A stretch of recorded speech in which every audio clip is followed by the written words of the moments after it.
বিশ্বব্যাপী ব্যাপক আকারে ছড়িয়ে পড়ছে ভাইরাসজনিত সংক্রামক ব্যাধি এমপক্স।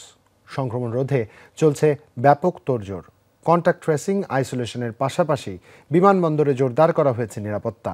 এমপক্স প্রতিরোধে দ্রুত ভ্যাকসিন তৈরি ও তা আফ্রিকা সহ বিভিন্ন দেশে পাঠানোর তাগিদ দিচ্ছে বিশ্ব স্বাস্থ্য সংস্থা।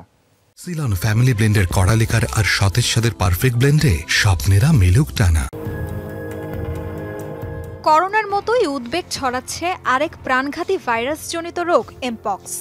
সংক্রমণের হার ও প্রাণহানি কমাতে নানা উদ্যোগ নিচ্ছে আক্রান্ত দেশগুলো।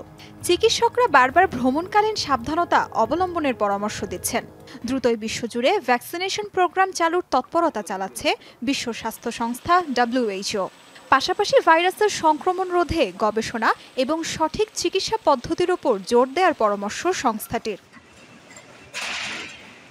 পাকিস্তানে এমপক্স রোগী শনাক্তের পর থেকেই বিমানবন্দরগুলোতে বাড়ানো হয়েছে নিরাপত্তা ব্যবস্থা। কিছুক্ষণ পরপরই বিমানবন্দরের বিভিন্ন জায়গায় ছড়ানো হচ্ছে জীবাণুনাশক। নির্দেশ দেওয়া হয়েছে মাস্ক ব্যবহারের। যাত্রীদের মাঝে এমপক্স রোগের কোনো উপসর্গ আছে কিনা তাও তদারকি করা হচ্ছে। বিমানবন্দরে স্থাপন করা হয়েছে আইসোলেশন কক্ষ। আফ্রিকার বাইরে সুইডেনের সর্বপ্রথম এমপক্স রোগী শনাক্ত হয়। দেশটির স্বাস্থ্য মন্ত্রণালয় জানিয়েছে তাদের কাছে পর্যাপ্ত পরিমাণ ভ্যাকসিনের মজুদ আছে।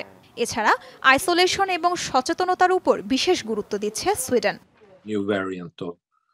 সংক্রমণ রোধে কন্টাক্ট ট্রেসিং সবচেয়ে গুরুত্বপূর্ণ। শনাক্তকারীকে দ্রুত ও সুস্থ না হওয়া পর্যন্ত আলাদা রাখা দরকার।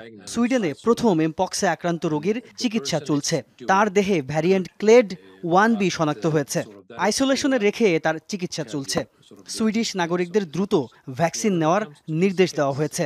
ভবিষ্যতে ভ্যাকসিন সহায়তার জন্য ইউরোপের অন্যান্য দেশের সাথেও আলোচনা হয়েছে। আফ্রিকার দেশগুলোর মধ্যে সর্বপ্রথম এমপক্স শনাক্ত হয় কঙ্গোতে। বিশ্বের মোট শনাক্তের 96% রোগী এখানকার। আফ্রিকার অন্তত 13টি দেশে এমপক্স ছড়িয়ে পড়লেও হাসপাতালগুলোতে রয়েছে মাত্র 2 লাখ ভ্যাকসিন। বৃহৎ পরিসরে কন্ট্রাক্ট ট্রেসিং আমাদের পক্ষে করা সম্ভব নয়। এছাড়া আমরা নজরদারি, এমনকি পর্যাপ্ত চিকিৎসা সেবাও দিতে পারছি না। তার উপর পর্যাপ্ত ভ্যাকসিন নেই। এমপক্সের অনুমোদিত ভ্যাকসিন ডেনমার্কের বাভারিয়ান নর্ডিক কোম্পানির ইমভানেক্স। এদিকে সুইজারল্যান্ডের আন্তর্জাতিক ভ্যাকসিন উৎপাদন এবং সরবরাহকারী প্রতিষ্ঠান গ্যাভি জানিয়েছে এমপক্সের ভ্যাকসিন উৎপাদন করতে তারাও $500 মিলিয়ন ব্যয় করবে। শীঘ্রই আফ্রিকার দেশগুলোতে ভ্যাকসিন পাঠানোর কথাও জানিয়েছে প্রতিষ্ঠানটি। তাজরিয়ান সোবহান, যমুনা নিউজ।